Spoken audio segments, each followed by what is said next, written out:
Hello friends, তিথির বাসায় সবাইকে স্বাগত জানিয়ে আজকে আমি একটা নতুন ব্লগ শুরু করছি। আশা করছি তোমরা সবাই খুব ভালো আছো আর আমিও খুব ভালো আছি। আর দেখো, আমরা টোটোয় চেপে পড়েছি আর সাজুগুজু করে কোথায় যাচ্ছি বলো তো? হ্যাঁ, বলেই দিই, আমরা যাচ্ছি পুরী। তো অনেক দিনের অপেক্ষা ছিল যে পুরী যাব পুরী যাব, সেই অপেক্ষার অবসান আজ হয়েছে। দেখো, সঙ্গে মা বাবাকে নিয়ে আর আমরা তিনজনে যাচ্ছি ঘুরতে পুরী। তো চলো, সবাই খুব খুশি। দেখেছো, মা জয় জগন্নাথ এখন থেকেই বলতে শুরু করে দিয়েছে। তোমাদেরকে মিউট করে দিয়েছি ভয়েসটা, কারণ এত গাড়ির আওয়াজ হচ্ছিল, সেই জন্য আর ভয়েসটা দিইনি। তো মা বাবা খুবই খুশি, জয় জগন্নাথ করে শুরু করে রওনা হয়ে গেলাম পুরীর উদ্দেশ্যে। আর দেখো, টোটোয় করে আস্তে আস্তে আমরা বর্ধমান স্টেশনে চলেও এসেছি। দেখো বন্ধুরা, আমরা এবার লোকাল ট্রেনে চেপে পড়েছি হাওড়া যাওয়ার উদ্দেশ্যে। তো একটা সিটও পাইনি, কারণ আমরা তাড়াহুড়ো করে এসে ট্রেনে চেপেছি আর তারপরেই ট্রেনটা ছাড়লো। তো ওই জন্যই আমরা সিট পাইনি, দাঁড়িয়ে দাঁড়িয়ে যাচ্ছিলাম। তাও এর মধ্যেও খুব আনন্দ হচ্ছিল, কারণ এই প্রথমবার বাবা মাকে নিয়ে পুরী ঘুরতে যাচ্ছি। তো সবাই খুব এক্সাইটেড আর আমার মাও তো খুব খুশি। আমরা মা বাবাকে নিয়ে প্রথমবার পুরী যাচ্ছি, আর প্রথমবারই এমন বাজে এক্সপিরিয়েন্স হবে আমি ভাবতেও পারিনি। যখন লোকাল ট্রেনটা হাওড়া জংশনে এসে দাঁড়ালো, আমাদের নামার সুযোগটাও পাইনি, কারণ যারা এবার হাওড়া থেকে যাবে তারা আমাদের ঠেলে ভেতরে ঢুকিয়ে দিচ্ছিল। আর একটু হলে মা তো পড়েই যাচ্ছিল, কিন্তু জগন্নাথের কৃপায় মা বেঁচে গেছে। আর দেখো, আমরা হাওড়া জংশনের ওয়েটিং রুমে বসে আছি। আমাদের পুরী যাওয়ার ট্রেন, আমাদের হাওড়া পুরী সুপারফাস্ট এক্সপ্রেসের জন্য বসে আছি। তো ট্রেনটা এসে পৌঁছাবে 10টা 40-এ। তার আগে আমরা এখানে রাতের ডিনারটা করে নেব। তো সবাই রুটি তড়কা খাবে, তার জন্যই আমার হাজবেন্ড ছেলে গেছে রুটি কিনতে, আর মা আর আমি এখানে বসে আছি, ব্যাগগুলো পাহারা দিচ্ছি। তো চলো রাতের ডিনারটা করে নিই। তো তোমাদের সাথে আবার পরে কথা হবে। তো দেখতে থাকো পুরো ভিডিওটা, তোমাদের খুব ভালো লাগবে। আর দেখো, এখানে ওয়েটিং রুমে কত মানুষ বসে আছে, দেখতেও ভালো লাগছিল, কিন্তু ট্রেনটা কখন এসে পৌঁছাবে সেটাই এখন দেখার। আর দেখো, ট্রেন এসে পৌঁছালো, তখন বাজে 1:45। তো সবাই ট্রেনে উঠে গেছি, আর মাও শুয়ে পড়েছে যেহেতু 1টা বেজে গেছে। আর পরের দিন সকাল তখন 10টা 10:30 বাজবে। তখনও কীরকম কুয়াশাটা দেখো, রাস্তা একদম দেখা যাচ্ছিল না, অন্ধকার হয়েছিল। তো চলো, তোমাদের সাথে আবার পরে কথা হচ্ছে। আমাদের পুরী পৌঁছতে যেহেতু দুপুর হয়ে গেছিলো, তাই আমরা দুপুরের লাঞ্চ সেরে চলে এসেছি সমুদ্রের ধারে। আর দেখো, এবার আমরা দুপুরে একটু রেস্ট নিয়ে চলে এসেছি জগন্নাথ মন্দিরের সামনে। আর এখানে এসে দেখছি তখন ধ্বজা বাঁধা শুরু হয়ে গেছে। যে পান্ডারা মন্দিরে যে ওঠে, তারা দেখছি ধ্বজা বাঁধার জন্য উপরে উঠেও গেছে। আর এখানেই দাঁড়িয়ে বাইরে থেকেই দেখছি, কারণ যেহেতু মন্দিরের ভেতরে মোবাইল ক্যামেরা অ্যালাউ নেই, তাই এখান থেকেই দেখছি আর তোমাদেরকেও ধ্বজা বাঁধা দেখাচ্ছি। দেখো কি সুন্দর লাগছে, কতটা উপরে উঠেছে এই পান্ডারা, দেখতে খুব ভালো লাগছিল, তাই তোমাদের সঙ্গে একটু শেয়ার করলাম। তো এখানে ফোনগুলো জমা দিয়ে জুতো রেখে আমরা মন্দিরে যাব।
থেকে হোটেলে ফিরে যাচ্ছি।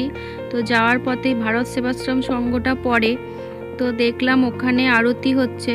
ওখানে যিনি মহারাজ আছেন উনি হয়তো আরতি করছেন, তো দেখতে খুব ভালো লাগছিল, তাই আমরা সবাই ওখানে দেখার জন্য পৌঁছে গেলাম। তো চলো তোমরাও দেখতে থাকো আরতি, পরে আবার তোমাদের সাথে এসে কথা হচ্ছে।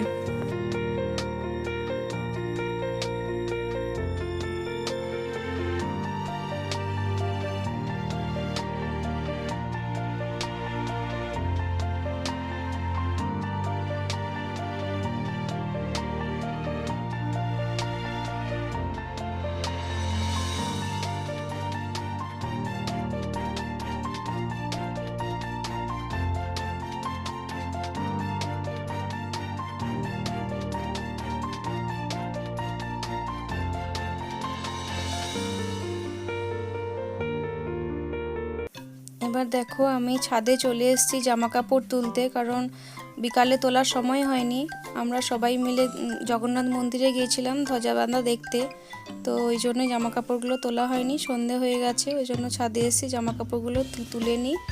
এবার দেখো আমরা সবাই মিলে হোটেলে চলে এসেছি, একদম আমাদের হোটেলের সামনেই খাবার হোটেল, সেইখানে চলে এসেছি রাতে ডিনার করতে। তো এই দেখো আমরা সবাই এখন বসে আছি, অর্ডার দেয়া হয়েছে, এখনও খাবার টেবিলে সার্ভ করেনি। তো চলো পরে আবার তোমাদের সাথে কথা হবে। তো দেখি কখন খাবার নিয়ে আসে। আর তোমাদের সঙ্গে তো দুপুরের খাবার শেয়ার করাই হয়নি, কারণ খুবই ক্লান্ত ছিলাম। তখন এসে স্নান টান করেই আমরা খেয়ে নিয়েছি, আর তখন একদমই খেয়াল ছিল না যে তোমাদের সঙ্গে খাবারগুলো একটু শেয়ার করি। আর শরীরটাও ভালো লাগছিল না, মানে কতক্ষণে খেয়ে আমরা হোটেলে গিয়ে একটু রেস্ট নেব সেটাই ভাবছিলাম। তো চলো তোমাদের সাথে আবার পরে কথা বলবো। তো দেখে নাও এবার আমাদের খাবার টেবিলে সার্ভ করবে কি কি খাবার দিয়েছে। এই দেখো আমাদেরকে টেবিলে খাবার সার্ভ করে দিয়েছে। আমরা রাত্রে ভাত খাবো, তাই ভাত, ডাল, চিপস, সোয়াবিন আলুর তরকারি আর একটা সবজি দিয়ে একটা তরকারি, সঙ্গে চাটনি। এই তিনজন আমরা ভাত খাবো, আমার হাজব্যান্ড, আমার বাবা আর আমি। আর আমার মা আর ছেলে খাবে রুটি। তো ওদেরকে এখনও দেয়নি, এবার দেবে ওদেরকে। টেবিলে ওদের এখনও খাবার এসে পৌঁছায়নি, তাই আমার ছেলের মুখটা দেখো রেগে গেছে। এই দেখো ওদের খাবার চলে এসছে, রুটি সঙ্গে তরকা। এবার চলো আমরা খেয়ে নিই। তো একটা কথা বলি খাবার সময়, তো আমার ছেলে রুটির সাথে একটু পেঁয়াজ খেতে ভালোবাসে, তো পেঁয়াজ চেয়েছিলাম, কিন্তু সে পেঁয়াজ আর এসে পৌঁছালো না। আবার যখন পেঁয়াজ এসে পৌঁছালো সেটা আমাদের টেবিলে আসেনি, অন্য টেবিলে চলে গেল। তো আমার ছেলে খুবই রেগে যাচ্ছিল যে আমরা চাইলাম আর অন্য কাউকে দিয়ে দিল। এটাই বলছিলাম আর কি। এই যে আমি এই হোটেলটায় আছি, হোটেল অতিথি প্যালেস। আমি 104 নাম্বার রুমে আছি। এই যে হোটেলের মধ্যে একটা কিং সাইজ বেড দিয়েছে। আর তোমরা এই জামা কাপড়গুলোকে প্লিজ একটু ইগনোর করো, আমি এখনও গুছিয়ে উঠতে পারিনি। এই একটা বড় টিভি আছে, একটা ড্রেসিং টেবিল আছে, একটা ওয়ার্ড্রপ আছে। আর এদিকে আমার ছেলে আর হাজব্যান্ড এদিকে বসে আছে। আর এইদিকে একটা চেয়ার দিয়েছে। আর এই একটা বাথরুম আছে। বাথরুমটা আর কি দেখাবো, দেখালাম না।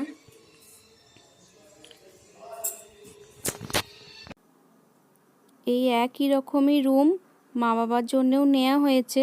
তো ওই রুমটা আমাদের রুমের পাশেই, তাই সেটা তোমাদের সঙ্গে আজকে আর শেয়ার করলাম না, কারণ ওরা হয়তো ঘুমিয়ে পড়েছে, কারণ ওদের উপর সারাদিনই খুব ধকল গেছে, এখন হয়তো ক্লান্ত হয়ে ঘুমিয়ে পড়েছে, তাই ওদেরকে আর ডিস্টার্ব করলাম না।